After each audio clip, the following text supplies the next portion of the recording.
सीमापुरी दिल्ली का एक ऐसा शहर जहां कूड़े का ढेर और बेरोजगारी भरपूर मात्रा में उपलब्ध है। ऐसे ही जगह पर नेहा और सुगंधा नाम की दो सहेलियां रहा करती थी। सीमापुरी बस्ती में सभी लोग गरीब थे और उनकी गरीबी का कारण था कम वेतन और बेरोजगारी। उन लोगों को अगर एक समय का खाना भी मिल जाए तो उनके लिए गनीमत होती थी, क्योंकि कई बार उन्हें भूखा ही सोना पड़ता था। नेहा और सुगंधा अक्सर ही इस गरीबी से बाहर निकलने के लिए तरीके सोचती रहती थी, परंतु कम साधन और पहुंच होने के कारण वो कुछ भी नहीं कर पाती थी। आखिर कैसी जिंदगी है ये, हमारी जी भी रही है या नहीं ये भी नहीं पता चलता। इंसान को जीने के लिए 3 वक्त के खाने की जरूरत होती है और हम यहाँ 3 दिन तक भूखे रह जाते हैं। आखिर भगवान को हमसे दुश्मनी क्या है? भगवान को नहीं बल्कि इंसानों को ही हमसे दुश्मनी है, और वो भी अमीर इंसानों को। वो हम जैसे बस्ती वालों को काम ही नहीं देना चाहते, इसलिए हम लोग गरीबी में जीते हैं, गरीबी में ही मर जाते हैं। तू सही कह रही है। ना तो हमारे बारे में ये नेता लोग सोचते हैं और ना ही ये देश की समझदार जनता। नेहा सुगंधा अक्सर ही ऐसी बातें किया करती थी। एक दिन नेहा को बहुत तेज भूख लग रही थी, क्योंकि वो काफी दिनों से भूखी थी। तभी सुगंधा उसके पास भागती हुई आती है। अरे जल्दी उठ, जल्दी चल मेरे साथ। अरे क्या हो गया? क्यों इतनी जल्दी मचा रखी है?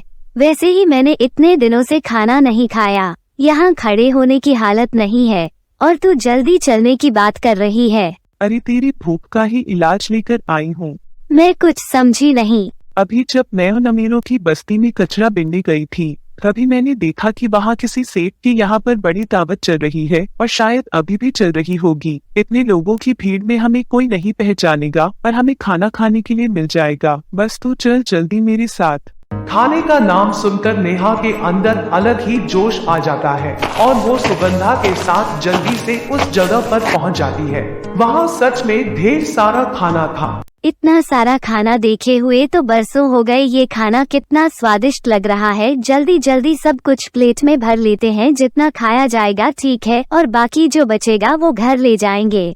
दोनों सहेलियां प्लेट में खाना भरने लगती है कि तभी एक औरत उन्हें देख लेती है और कहती है, इतनी वेल मैनर्स सोसाइटी में ये तो कचरे वाली कहाँ से आ गई? अरे तुम दोनों कौन हो? मैंने ये पार्टी अमीरों और हाई क्लास लोगों के लिए रखी है, तुम जैसे कचरे वालों के लिए नहीं। तुम्हारी हिम्मत कैसे हुई अंदर आने की? मैडम, हम 3 दिन से भूखे हैं और खाने की तलाश में हमें ये जगह दिख गई थी। हमें थोड़ा सा खाना दे दीजिए, हम यहाँ से खुद चले जाएंगे। अरे ये लोग बहुत ही ढीठ और बदतमीज होते हैं, ये ऐसे नहीं मानेंगे। इन्हें रस्सी से बांधकर मारो और सबक सिखाओ, तभी इनकी अकल ठिकाने आएगी और अगली बार यहाँ आने की सोचेंगे भी नहीं। हाँ, तुम बिल्कुल सही कह रही हो।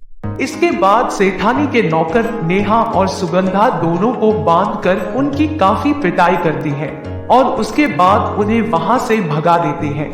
भूखे पेट ऐसे ही चोट खाकर दोनों सहेलियां बहुत ज्यादा उदास हो जाती है। ना जाने ये अमीरों का कलेजा कैसा होता है। हम जैसे बेचारे बच्चों को पिट दिया, जबकि हमने इन्हें कोई नुकसान नहीं पहुंचाया था, केवल खाने की ही तो मांग की थी। ये अमीर ऐसे ही होते हैं, बेशक बाल्टियां भर भर के खाना फेंक देंगे, लेकिन हम जैसे गरीब अगर मांगे तो उन्हें लात मारकर भगा देते हैं। ना जाने भगवान हमें किस बात की सजा दे रहे हैं। इससे अच्छा तो वो हमें अपने पास ही बुला लेते। तू चिंता मत कर नेहा, अगर हम इतनी तकलीफ सह रहे हैं, मतलब भगवान ने हमारे लिए जरूर कुछ अच्छा सोच रखा होगा। दिन ऐसे ही बीतने लगते हैं। एक दिन सुगंधा और नेहा जंगल में लकड़ियां काटने के लिए अपनी अपनी कुल्हाड़ियां लेकर जाती है। यहाँ तो आसपास कोई भी सूखा पेड़ नहीं दिख रहा। आगे चलते हैं, आगे सूखे पेड़ भी मिल जाएंगे और आगे शहर का भी रास्ता है। वैसे भी गांव में लकड़ियां बेचकर हमें इतने पैसे नहीं मिलते, अगर शहर में बेचेंगे तो कुछ रुपए ज्यादा मिल जाएंगे। बात तो तेरी सही है। इसके बाद दोनों सहेलियां थोड़ा आगे बढ़ती हैं और उन्हें सूखे पेड़ मिल जाते हैं। वो उन्हें काटने लगती है, तभी उन्हें किसी की आवाज आती है, बचाओ, कोई तो मुझे बचाओ, कोई है क्या? बचाओ मुझे। दोनों सहेलियां इस आवाज का पीछा करने लगती है। तभी वो पेड़ के पीछे से देखती है कि 2 चुड़ैलों ने एक परी को पिंजरे में कैद कर रखा है और वो जोर जोर से हंस रही है। अब इस परी का खून पीकर हम दोनों हमेशा के लिए अमर हो जाएंगी और हम दोनों इस परी की तरह खूबसूरत भी हो जाएंगी। तुम बिल्कुल सही कह रही हो। ओ, और साथ ही साथ हमारे पास इसकी ये जादुई छड़ी भी है। इसे मारकर तो हम पूरी दुनिया पर राज करेंगे। कोई है, कोई तो मेरी जान बचाओ। परी की ऐसी हालत देखकर सुगंधा और नेहा को उस पर दया आ जाती है और वो अचानक से ही चुड़ैल पर पीछे से हमला कर देती है। कुल्हाड़ी की चोट से दोनों चुड़ैलें बहुत ज्यादा घायल हो जाती है और अपनी जान की भीख मांगने लगती है। हमें छोड़ दो, हमें जाने दो। पहली परी की छड़ी वापस करो। चुड़ैल बिना सोचे समझे वो छड़ी सुगंधा के हाथों में दे देती है और इसके बाद दोनों चुड़ैल डरकर वहां से भाग जाती है, जिसके बाद नेहा और सुगंधा मिलकर परी को उस पिंजरे से आजाद कर देती है और उन्हें उनकी वो छड़ी दे देती है। आप ठीक तो है ना परी जी? हाँ, मैं बिल्कुल ठीक हूँ, और वो भी तुम दोनों की वजह से। तुम दोनों सच में बहुत ही बहादुर हो। तुमने इन दोनों चुड़ैलों का सामना कर लिया, वो भी बिना किसी जादुई शक्ति के, मानना पड़ेगा। यह सुनकर दोनों सहेलियां बहुत खुश हो जाती है।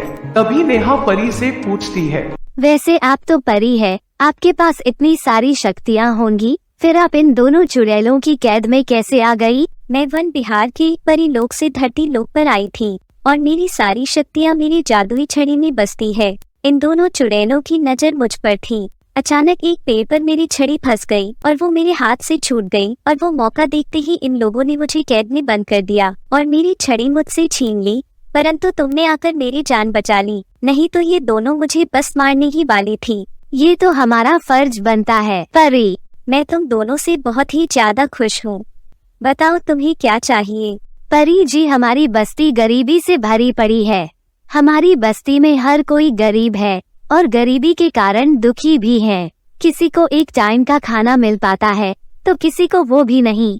क्या आप हमारी पूरी बस्ती की गरीबी दूर कर सकती है? मैं तुम्हारी बात समझती हूँ, लेकिन गरीबी दूर करने का केवल एक ही मंत्र है और वो है मेहनत। तुम्हारी बस्ती वालों को मेहनत करनी चाहिए और मेहनत करके पैसे कमाने चाहिए, उससे ही उनकी गरीबी दूर होगी। तो मेहनत करने के लिए काम भी तो होना चाहिए ना? हमारी बस्ती में कोई काम ही नहीं है और ये अमीर लोग हम जैसे बस्ती वालों को काम नहीं देते। अब आप ही बताइए कैसे हम ये गरीबी दूर करें? परी कुछ सोचती है और फिर अपनी छड़ी को घुमाती है और एक जादुई लहंगा और सैंडल प्रकट करती है और उसे नेहा और सुगंधा को देते हुए कहती है, ये लो, ये जादुई सैंडल और जादुई लहंगा है। पर इससे हमारी गरीबी कैसे दूर होगी? ये जादुई सैंडल और जादुई लहंगा अपनी ही तरह तुम्हें और भी नई नई तरह की लहंगा और नई नई तरह की सैंडल देते रहेंगे और तुम इन लहंगे और सैंडल को बाजार में बेचकर पैसे कमा सकती हो। सारी बातें समझाकर परी वहाँ से अदृश्य हो जाती है। इसके बाद सुगंधा और नेहा वो जादुई सैंडल और जादुई लहंगा लेकर अपने घर आ जाती है। तुम्हें क्या लगता है परी सच कह रही थी? ये तो इस जादुई लहंगे और जादुई सैंडल को आजमा कर ही पता चलेगा। इसके बाद नेहा और सुगंधा जादुई सैंडल और जादुई लहंगे से कहती है, ए जादुई लहंगे हमें ढेर सारा लहंगा दे दो, ए जादुई सैंडल हमें ढेर सारी सैंडल दे दो। उन दोनों के इतना कहते ही वहाँ पर ढेर सारे लहंगे और सैंडल का अंबार लग जाता है। इसके बाद वो दोनों उन लहंगों और सैंडल को बाजार में ले जाती है और उन्हें बेचने लगती है। इतने सुंदर सुंदर लहंगे और सैंडल होने के कारण उन्हें बिकने में समय नहीं लगता और उन दोनों की अच्छी खासी बिक्री हो जाती है। परी, तू सच में बहुत ही कमाल की निकली। हाँ सुगंधा, तुम बिल्कुल सही कह रही हो। परी ने हमें सच में बहुत ही कमाल की चीज दी है। अब हम इसका इस्तेमाल अपने ही लिए नहीं बल्कि पूरी बस्ती की गरीबी दूर करने के लिए करेंगे।